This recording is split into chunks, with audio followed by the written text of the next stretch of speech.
Si vous tapez dans un moteur de recherche yoga pour soulager le mal de dos ou yoga pour le mal de dos, vous allez tomber sur des milliers et des milliers de résultats. Alors, est-ce que le yoga a vraiment le pouvoir d'enlever, de soulager, de guérir le mal de dos? C'est ce qu'on va voir aujourd'hui. Bienvenue donc dans un nouvel épisode de Yoga et Sciences. Ces épisodes ont pour objectif de décrypter, de nuancer aussi certains bienfaits qu'on peut entendre du yoga en les analysant à la fois avec la science mais aussi avec l'expérience pour permettre de nuancer, de corriger aussi certains propos et de pratiquer le yoga toujours de façon confortable et accessible. Bienvenue, si vous ne me connaissez pas, je suis Isa, je suis ergothérapeute et prof de yoga et sur YouTube. J'adore donc vous proposer des réflexions, des moyens de nuancer un petit peu certaines pensées toutes faites et aussi des pratiques de yoga accessibles, faciles et très simples à caser dans votre quotidien. Aujourd'hui, on va donc parler de douleurs de dos et plus précisément de douleurs lombaires, de douleurs donc localisées dans le bas du dos. Alors quand on parle de douleurs dans le bas du dos, on parle de lombalgie, mais au juste, qu'est-ce que c'est la lombalgie? La Haute Autorité de Santé définit la lombalgie comme étant une douleur située à la charnière thoraco-lombaire et le pli fessier inférieur. La lombalgie commune désigne une douleur lombaire qui ne comporte pas de signes d'alerte. Ça va être les drapeaux rouges qu'on va expliciter juste après. Et la lombalgie chronique, elle est définie par une lombalgie qui va durer plus de 3 mois. La lombalgie commune va donc être un petit peu différenciée d'une lombalgie un petit peu plus grave qu'il faudra traiter si elle comporte certains drapeaux rouges. Alors dans les drapeaux rouges, on va retrouver une douleur de type non mécanique, une douleur qui va s'aggraver progressivement dans le temps, qui va être présente au repos et en particulier durant la nuit. On va avoir tout ce qui va être symptômes neurologiques étendus, tout ce qui va être perte de sensibilité dans la région du bas du corps. On va avoir tout ce qui va être paresthésie au niveau du pubis ou du périnée, tout ce qui va être traumatisme suite à une chute de hauteur par exemple, une perte de poids inexplicable, des antécédents de cancer, un syndrome fébrile, de l'usage de drogue intraveineuse ou un usage prolongé de corticoïdes, une déformation structurale importante de la colonne, une douleur thoracique, un âge d'apparition inférieur à 20 ans ou supérieur à 55 ans, de la fièvre et une altération de l'état général. Si vous avez ces symptômes, il va être très important de consulter un professionnel de santé et de façon générale, n'hésitez pas à en parler à vos professionnels de santé quand vous avez des douleurs comme ça, surtout si ces douleurs durent plusieurs semaines, voire plusieurs mois. Au niveau anatomique, on va resituer un petit peu. Le bas du dos, il est constitué de 5 vertèbres lombaires. Elles sont vraiment situées au bas de la colonne vertébrale et elles sont nommées L1 à L5. Les vertèbres lombaires, elles ont une particularité, elles sont assez massives, elles ont un corps vertébral qui est plutôt volumineux. Elles soutiennent vraiment le haut et le bas du corps, elles permettent de tourner, de bouger le torse et elles vont protéger la moelle épinière. Il y a tout un réseau de ligaments, de muscles et de tendons qui vont permettre à l'ensemble du corps de bouger, à notre dos de bouger. La région lombaire, elle a une particularité quand même, c'est qu'elle est soumise à de fortes contraintes et à de lourdes charges lorsqu'on marche, lorsqu'on court, lorsqu'on soulève, lorsqu'on porte des charges. En fait, à peu près tout le temps, elle va quand même être assez sollicitée. C'est pourquoi les douleurs lombaires sont fréquentes. Et en effet, elles sont très fréquentes parce que 84% de la population, on estime, a ou aura une lombalgie au cours de sa vie. Et on se rend compte que la lombalgie n'apparaît pas uniquement par rapport à une seule cause.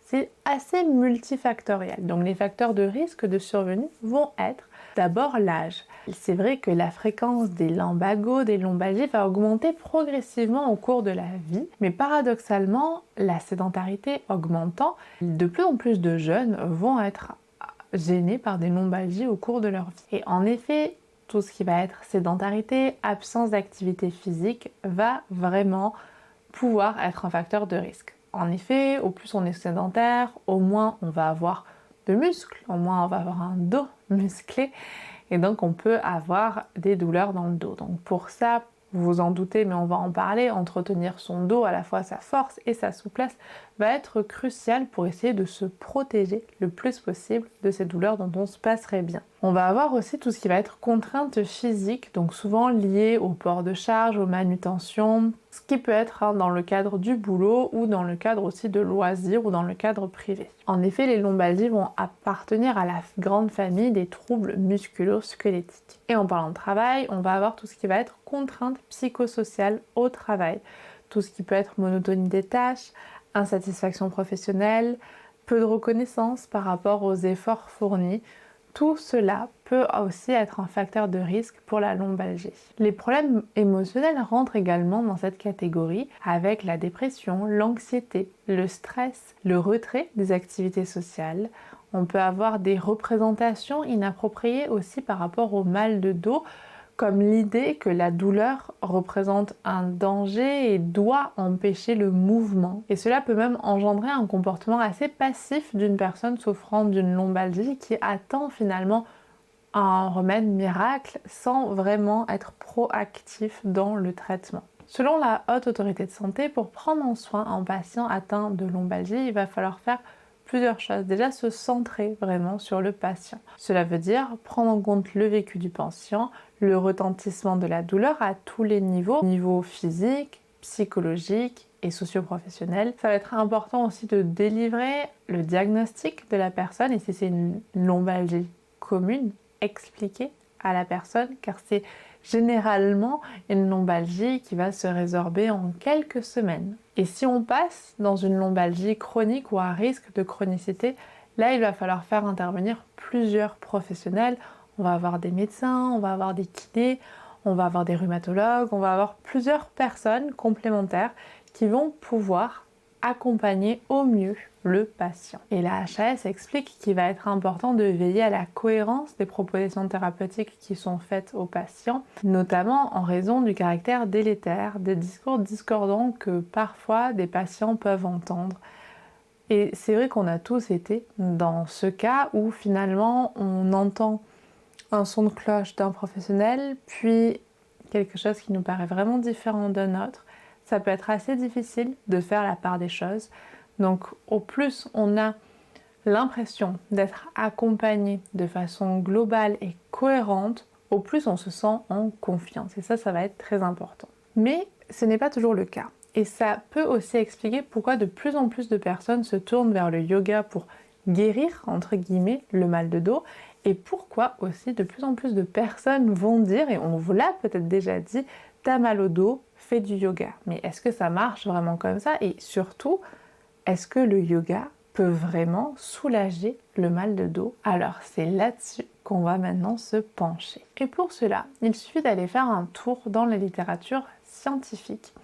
Il y a eu de nombreux essais en yoga pour essayer de déterminer est-ce que le yoga pouvait aider à réduire le mal de dos ou pas. Afin d'avoir des résultats un peu plus cohérents, je me suis penchée essentiellement sur 2 revues d'études, c'est-à-dire des études qui vont reprendre les résultats de plusieurs essais, de plusieurs études pour voir finalement faire une synthèse des résultats et déterminer de façon un peu plus précise avec parfois des populations qui peuvent être du coup plus importantes si on met toutes les études bout à bout pour avoir des résultats qui peuvent être parfois un peu plus probants. Alors une revue systématique et une méta-analyse d'essais contrôlés randomisés a été publiée en 2020 par une équipe chinoise de l'hôpital de Xuzhou qui ont examiné 18 articles qui ont été publiés entre 2004 et 2019.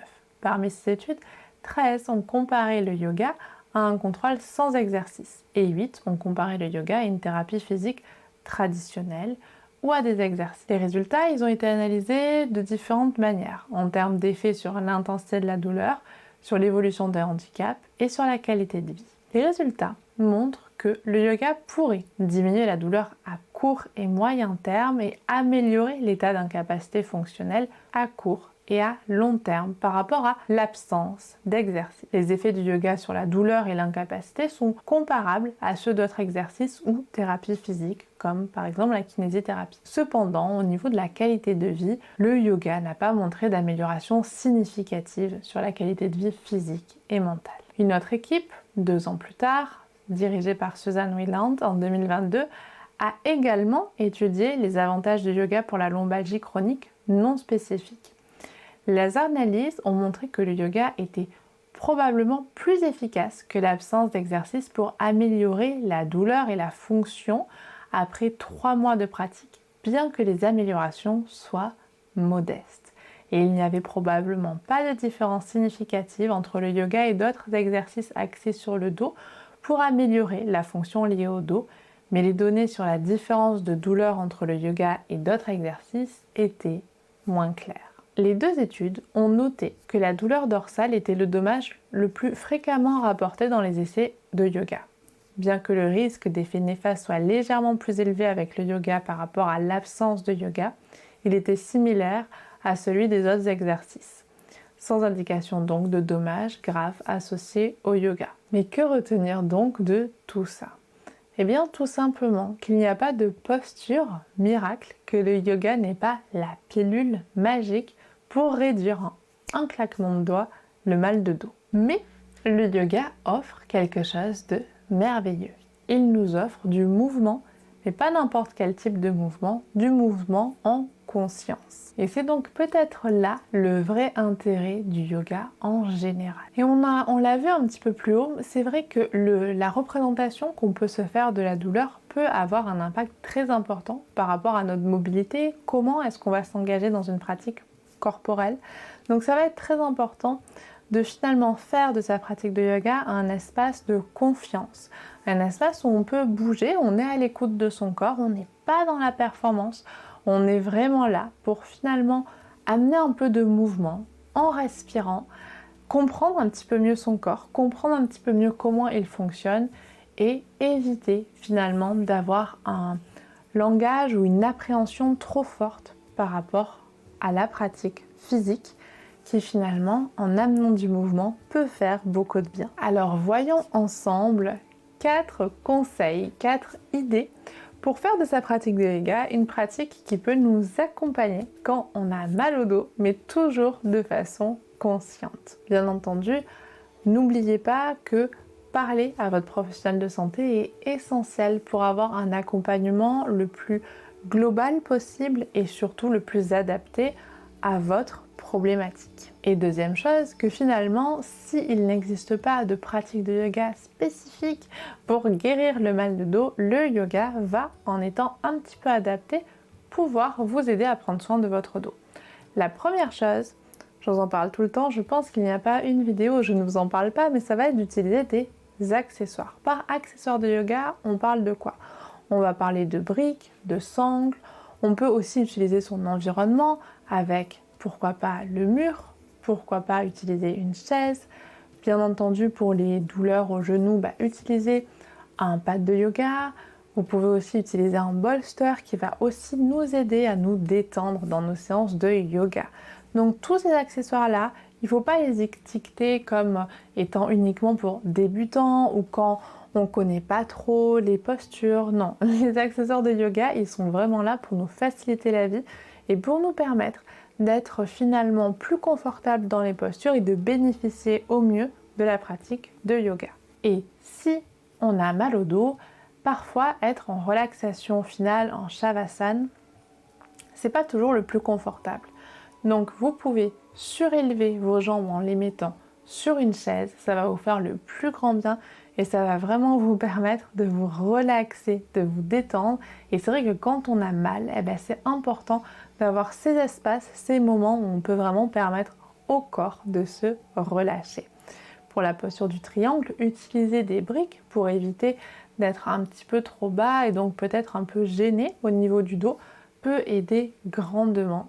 Et bien sûr, pour toutes les postures allongées au sol comme Supta Padangusthasana, utiliser la sangle est une super idée.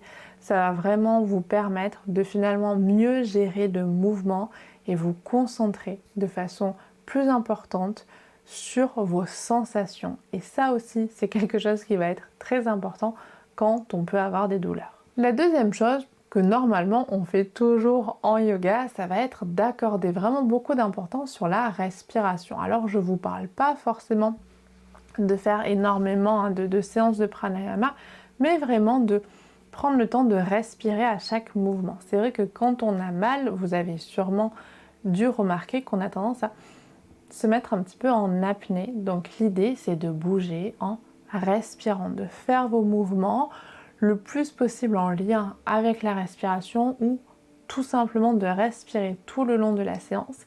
Et si vous le souhaitez, ça peut être intéressant plutôt de décaler le pranayama en fin de séance, dans la mesure où là, vous allez permettre tout au long de la séance à vos muscles de bouger, à votre cage thoracique un petit peu d'être un peu plus mobile. Et donc, dans l'idée d'amener un petit peu de mouvement, ça va être intéressant pour replacer peut-être de façon un peu plus consciente la respiration. Et donc en fin de séance, ça peut être vraiment une excellente idée. On en a beaucoup parlé, mais le yoga permet en effet de bouger, mais la pratique posturale peut permettre aussi de renforcer son corps. Pourtant, c'est vrai que dans le yoga, on va avoir beaucoup d'étirements plutôt passifs. Et pour autant, la pratique de yoga se prête également à des mouvements qui sont réalisés de façon active. Pour renforcer par exemple son dos, la région du centre, on va avoir les postures classiques du yoga, du chien tête en bas, de la planche, la posture de la sauterelle qui va être extrêmement intéressante, la planche dauphin, donc tout un assemblage finalement de postures qui vont nous permettre de renforcer notre dos. À la fois, il faudra l'assouplir, mais ça va être aussi important de ne pas zapper finalement le côté renforcement qui existe aussi en yoga et c'est très bien et donc autant profiter de cette pratique, mais aussi, pourquoi pas, utiliser d'autres pratiques en plus du yoga, des pratiques complémentaires, peut-être avec des poids qui vont nous permettre tranquillement de remuscler son dos. Cela peut être utilisé surtout à but préventif. Et si vous avez besoin d'être accompagné, c'est très important de peut-être prendre rendez-vous avec un kiné ou un coach qui va vous permettre d'aller dans ce type d'exercices qui sont tout à fait complémentaires au yoga. Mais déjà dans votre pratique de yoga, vous pouvez déjà mettre un petit peu plus l'accent sur le fait de ne pas être que dans des étirements passifs, mais d'avoir des moments pour renforcer son corps. Et enfin, la dernière chose va être de modérer son langage. Alors, peut-être que c'est un petit peu plus destiné aux professeurs de yoga, mais pas forcément. Son langage intérieur aussi va être important. Si on se dit je vais pas bouger comme ça, je vais me faire mal, ou je vais pas faire telle posture, ça peut être dangereux, ou si on le dit aux élèves, finalement, on met l'accent sur ce qui peut mal se passer. Et peut-être aussi que le message qui est transmis à la fin, c'est que le mouvement peut être délétère, le mouvement peut être dangereux. Il ne faut pas oublier que notre corps a la capacité d'être très résilient. Donc prendre en compte la douleur, se faire accompagner par plusieurs professionnels de santé, continuer à pratiquer de l'activité physique de façon adaptée, encadrée également si besoin, tout ça c'est essentiel. Mais faire aussi attention à finalement la représentation qu'on peut avoir du mouvement ou de la dangerosité va être aussi très important. Et parfois, vouloir à tout prix protéger son dos, protéger ses articulations n'est pas toujours le bon message. Notre corps, il ne faut pas l'oublier, est résilient et antifragile. C'est une notion qui va être très importante et tout à fait adaptée à notre corps qui finalement s'use quand il est sédentaire ou soumis à des contraintes trop extrêmes, peut nous faire prendre conscience que finalement la solution, peut-être la voie, réside dans la nuance et réside dans l'équilibre et réside aussi peut-être dans le fait de pratiquer de façon modérée, mais pratiquer quand même. Alors il va être temps de conclure cette vidéo. Vous l'avez peut-être compris, étiqueter un cours spécial lombalgie ou pour guérir le mal de dos n'est pas forcément très juste.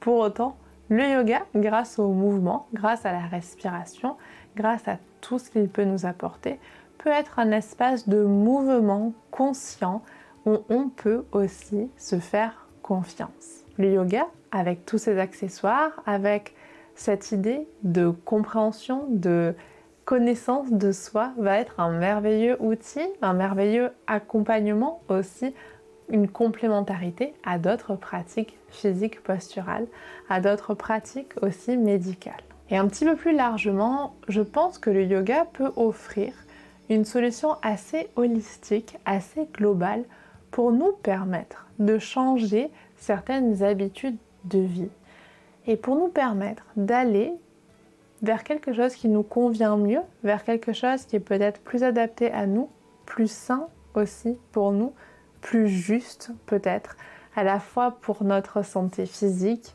et mentale. Et j'attire votre attention que les lombalgies sont parfois en lien avec le milieu du travail, que ce soit au niveau psychique ou au niveau physique, et parfois essayer de retrouver cet équilibre de vie entre vie professionnelle et vie privée va être crucial.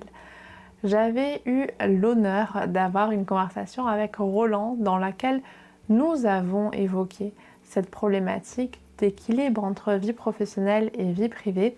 Je vous mettrai le lien sur cet épisode du podcast en barre d'infos, mais si vous vous trouvez dans une solution où peut-être que le travail vous étouffe, cet épisode pourra peut-être vous apporter des pistes de réflexion. En tout cas, c'est tout ce que je souhaite. J'espère que cet épisode vous a plu. N'hésitez pas à me dire s'il a soulevé certaines réflexions. Si vous avez aimé cette vidéo, il est encore temps de mettre un petit pouce en l'air, de la partager, de laisser un commentaire, de vous abonner à la chaîne si ce n'est pas encore fait.